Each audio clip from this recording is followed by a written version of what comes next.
علماء کار دی. علما آماده کی، عوام خلق بند کی، په عوامو امر بالمعروف نه کیږي، فساد ډیریږي. د پردیو ملکو خلق بند کی، دغه غوټي چې په شاوي د تبلیغ په نامه چې یو ملک او د بل ملک راوړي، بریتونه یې خریلي، د لوی مسخریان یې په ځان پسې زړولي چې په شاوي د تبلیغ په نامه چې یو ملک او د بل ملک راوړي، بریتونه یې خریلي، د لوی مسخریان یې په ځان پسې زړولي. قسم دې کوم په دغه باندې دین جوړ کړي، دا د داعشانو خزه ده. قسم دې کوم په دغه باندې دین جوړ کړي، دا د داعشانو خزه ده. د تبلیغ په نامه چې نن وهابیت ته کم خدمت شوی دی، د تبلیغیانو په جامه کې چې نن داعش ته څومره تقویه ورکول شوې ده، راسئ چې زه په ثبوت در ښکاره کړم د هغومرې تقویه په بله جامه کې نه ده شوې. هیڅ خدمت یې نه دی کړی.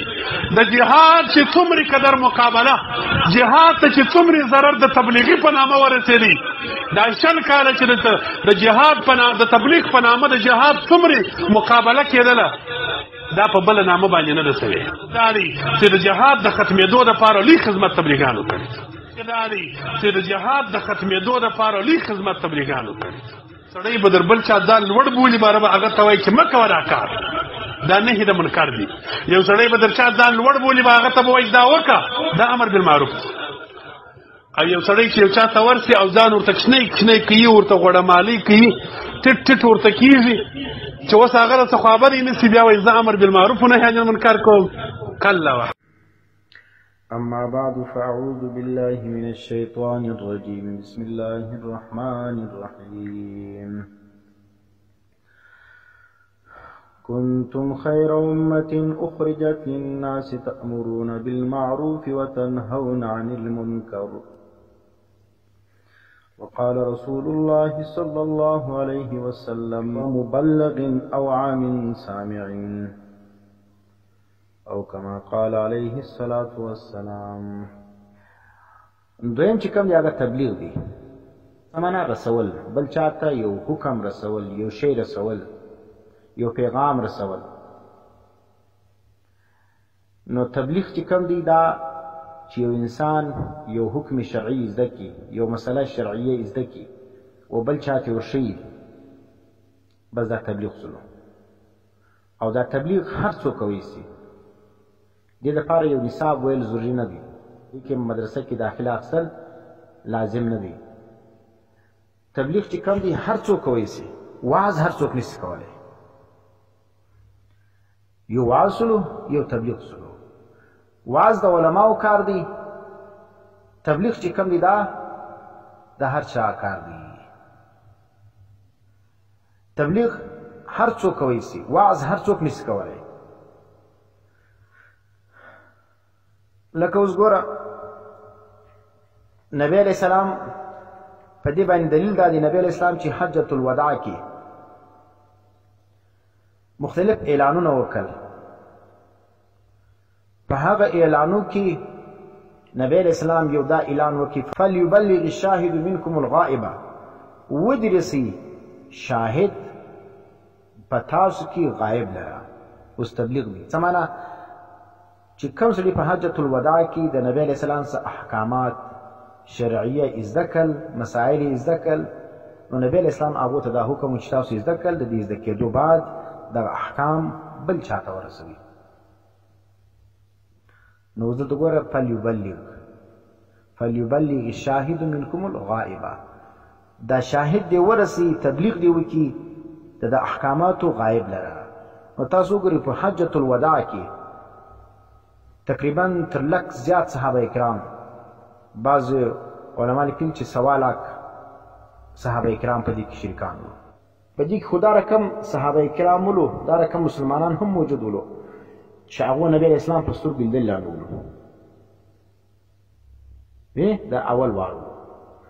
نو هغه اول وار سړي ته صحابي ته نبي علیه السلام څه حکم کوي چې ته ورسوه غایب لره. داسې صحابه کرامو چې د نبی علیه السلام څخه تر اوسه ملاقات هم نه وسوی، لیکن هغه ټول ته نبی علیه السلام څه وایي فلیبلغ الشاهد منکم الغائب، حاضر دی غایب ته ورسي. حضرت تھانوی رحمه الله هغه لیکي تبلیغ دوه قسمه دي.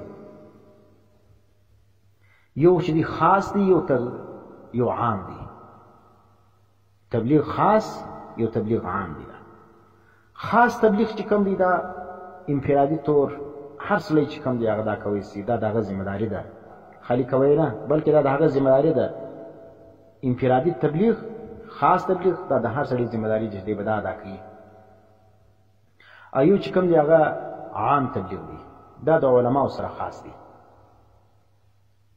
یا په منور الفاظ باندې تبلیغ بغیر المنصوص دا د علماو کار دی، او تبلیغ بالمنصوص دا د هر مسلمان کار دی. څه معنا؟ عام سړی چې یو آیت یو حدیث د یو عالم څخه نصیحت واوري، هغه څه یو حدیث واوري، هغه څه د قرآن د آیت یو ترجمه واوري، هغه څه یو مسله واوري، دا مسله د زده کړه اوس د فریضه ده چې دا به نور خلکو ته رسیږي، دا ته تبلیغ بالمنصوص وایي. او یو چې کوم تبلیغ غیر المنصوص دی هغه د علماو کار دی. لکه په سټیج چې کښېني کتاب نه ورته غوړېدلی، قرآن نه ورته غوړېدلی، لګیایي مسائل بیاني، احکامات بیاني. وینې نو تبلیغ بالمنصوص چې کوم دی دا د عام خلکو کار دی چې یو آیت او حدیث به د خامخا ذکر کوي. د ځانه به نه دی جامع سړی چې مثال د ځانه خلک و دین ته رابولي، د ګیډ سره رابولي. وینې یا لکه موږ کراستین شریفو ګیډ مختار سره خلک و دین ته نه رابولي، د دې به خامخا یو حدیث یو کتاب ګوري، یا به د یو عالم څخه یو شی زده کوي، بیا به د هغه شی خلکو ته بیانوي. دا تبلیغ بالمنصوص وایي، دا ته تبلیغ خاص وایي. دا چې کوم دی هغه د هر سړي ذمہ داري ده چې دین به زده کوي و نور ته به رسوي. او یو تبلیغ چې کوم دی هغه د علماو دی، یا تبلیغ عام دی، یا تبلیغ بغیر المنصوص دی. دا چې کوم دی دا د علماو کار دی، دا د هر چا کار نه دی. دا رقم حکیم الامت حضرت مولانا اشرف علی تانوی رحمه الله واعظ آداب تبلیغ په دې کې پر دې خبره باندې ډېر ښه تفصیلی بحث کړی دی. فرمایلی تبلیغ خاص के लिए مسئلہ کی حقیقت کا معلوم ہونا اور اس کے بیان پر قدرت ہونا شرط ہے. هغوی تبلیغ دپاره دا ضروري ده چې دا مسئلې حقیقت به تا ته معلومي او د هغه پر بیان باندې به ته قدرت لري. یو سړی دې مسئلې زده بیانوی نیسي، یو سړی چې کوم دی هغه بیان کوي سي لیکن مسله نه در معلومه. نو دواړه ضروري دي، مسله به معلوموي اور بیان باندې به قدرت هم لري. چې یو سړی مسله هم بیانوی سي پر بیان باندې قدرت هم لري، دا چې کوم دا تبلیغ خاص دی. ایو چې کوم دی تبلیغ عام یعنی وعظ کہنا، خلق ته نصیحت کول، یہ علماء کا کام ہے، خواہ درسیات پڑھ کر عالم ہو یا کسی عالم سے مسائل سن کر عالم ہو گیا ہو. ګوره عالم هم دوه قسم دی، یو دا دی چې بقاعده د یو مستند ادارې څخه د فاضل سي لنګوټه وتړي، دسترمندي وکړي، سند ورته جاري سي. یو بیا دا رقم دی چې د علماو په مجلسو کې بار بار کښېني، یا د یو عالم سره خادم وي، د هغه مجلسونه بار بار اوري. نو دی په هغه وجه باندې دومره قدر زیاتې مسایلو معلوم سي چې دی اگر چې دی رسمي عالم نه دی لیکن غیر رسمي طور باندې دی چې شوی عالم وي. نو سن کر عالم ہو گیا، اس کو بھی تبلیغ عام کی اجازت ہے. ګور حضرت تھانوی رحمه الله وایي چې دا رقم عالم چې د درسیات وایي هغه هم چې کوم دی هغه تبلیغ عام کوي سي، یعنی وعظ کوي سي. او یا د یو عالم سره بار بار دی ناسته ولاړه کي، د هغه په مجلسو کښېني، د هغه مسایل اوري، هغه شفخیز د کړي اوس یو خلق ته باندې د هغه اجازت شته، بشرطه کہ کسی بڑے نے اس کو اس کام کے لیے متعین کیا ہو. خو په دغه عامي سړي دپاره بیا دا دی چې یو عالم سړی هغه دا متعین کړي چې دا کار کوه، دغه اعتماد او تحصیل وي، نو ځکه دی به بیا غلطي نه کوي. چنانچہ صحابہ کرام نے کہاں پڑھا تھا وہ بھی تو سن سن کر تبلیغ کرتے تھے. حضرت حکیم الامت مولانا اشرف علی تانوی رحمه الله فرمائی کہ صحابہ کرامو چیر ویلو وہ بھی تو سن سن کر تبلیغ کرتے تھے. او هم نبی علیہ السلام څخه بار بار حدیث اوریدل بیا تبلیغ کوي، مگر ہر شخص خود نہ سمجھے کہ میں اس قابل ہوں کہ جب تک کوئی کامل نہ کہے نہ کہہ دے کہ تم کامل ہو. نو عوام د پاره حضرت تھانوی رحم الله دا فرمایي چې عام سړی اګش د علماو په مجلس کښینی نو دی د علماو څخه اجازه واخلي. که چیرې علماو دته اجازه ورکړه مسلې هغو ځینې واورېدلې تجربه یې کړي چې د سم مسلې بیانوي بیا دې نصیحت کوي. او که چیرې دغه و دا رقم سړی ولو چې هغه علماو اجازه نه ورکړله پکار یې چې بیا د هغه نصیحت ونه کړي. نو ګور یو تبلیغ خاص سلو یو تبلیغ عام سلو.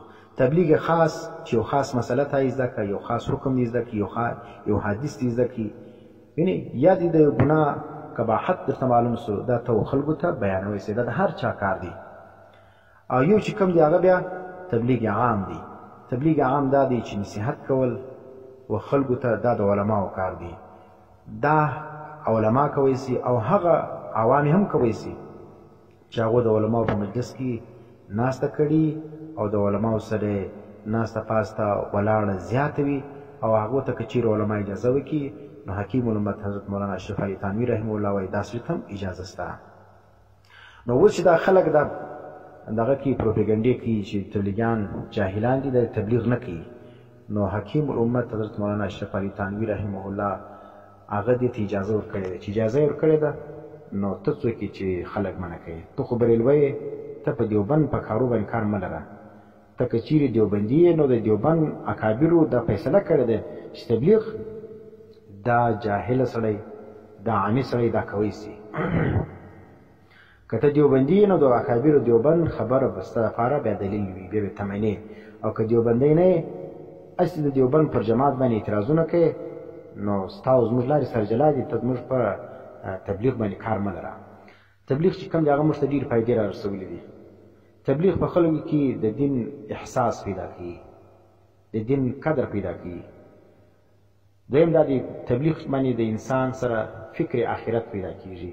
انسان فکرمند کیږي چې یو بله دنیا هم شته خپلې ذمهداري په ښه طریقه سره ادا کوي. او دریم فایده دا ده چې کوم سړی تبلیغ کې ولاړ شي د حلال او د حرام د فرق سوچ ورسره پیدا شي دا زه حلال ګټم که حرام ګټم. او بل دا دی چې لمونځ روزه زکات د دې د زده کولو سوچ ورسره پیدا شي. اوس عام خلک په دې کې سوچ نه وي. لمونځ کې فرایض نه دي معلوم لمونځ کې واجبات نه دي معلوم لمونځ کې طهارت مسائل نه دي معلوم. نو تبلیغ کې چې کوم دی هغه د شانو د اهمیت فکر د انسان سره پیدا کېږي. کلمه یې زده کړي لمونځ یې زده کړي سبحانه الحمدلله قرات د دې غم ورسره پیدا شي. بله فایده دا ده تبلیغ په وجه باندې ډېر دا رقم بېدینه انسانان چرسیان ویني او دا رقم غافل انسانان دا و دین نه راغلي دي. تاسو ګور کرکټ کې فلمانو کې څومره قدر غټ غټ اکټران ولو چې تبلیغ په برکت باندې هغه نن غټ غټ دیني کارونه کوي. او دغه بریلیان زموږ د سوال دی تاسو کم یو چرسي یو کم یو فلمي اکټر یا کرکټر تاسو دین راوبري تاسو خلک د دین سره نور لري کوي. نو تبلیغ دا برکت دی چې د دین سره بیزاره انسانان د نن الله پاک د تبلیغ په برکت باندې دا د دین پر لار باندې پر هدایت باندې روان دي.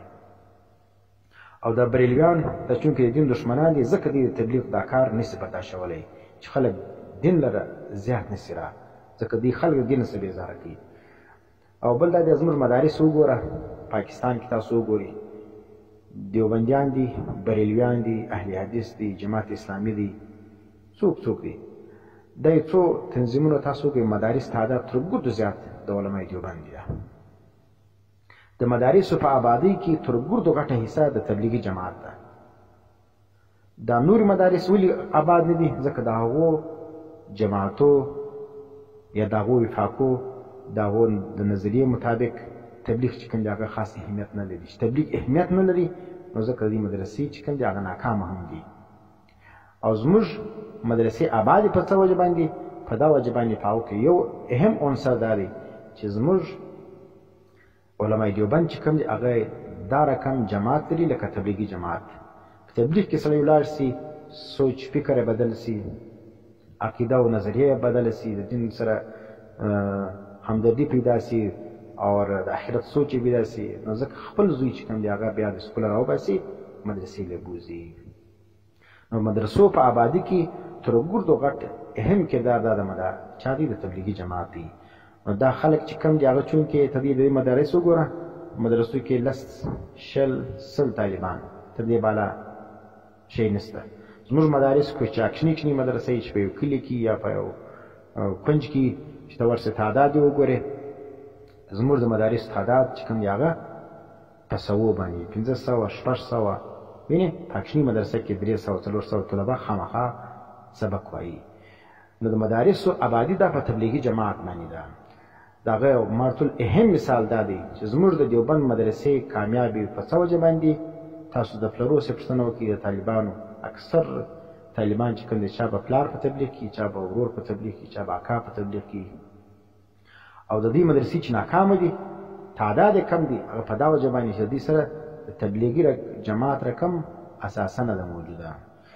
بریلویان دا تبلیغي جماعت صرف دشمنان دي، د زموږ د معاشرې هم دشمنان دي. دا غواړي چې د زموږ معاشره چې څونه اوس تباه ده دا نور پسې تباه سي.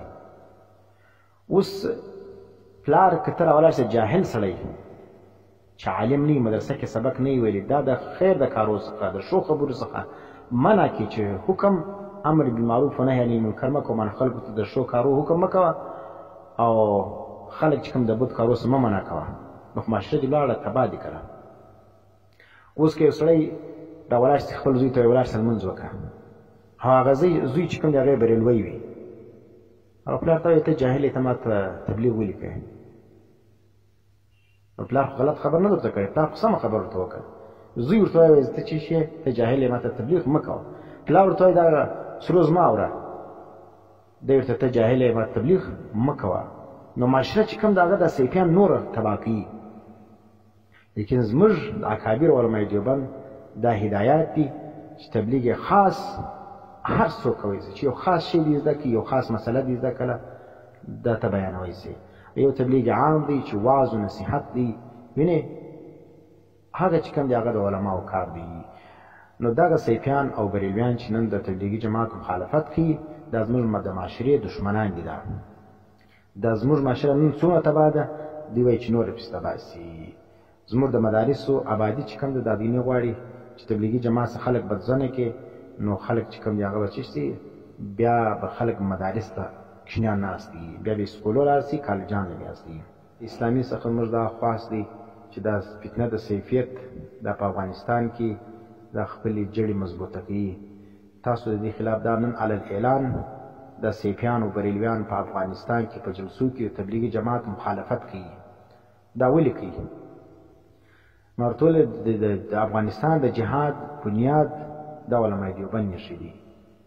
فتوا بدر الفتاوا دا د علمای دیوبند د کتابو څخه ماخوذ شده فتوا ده.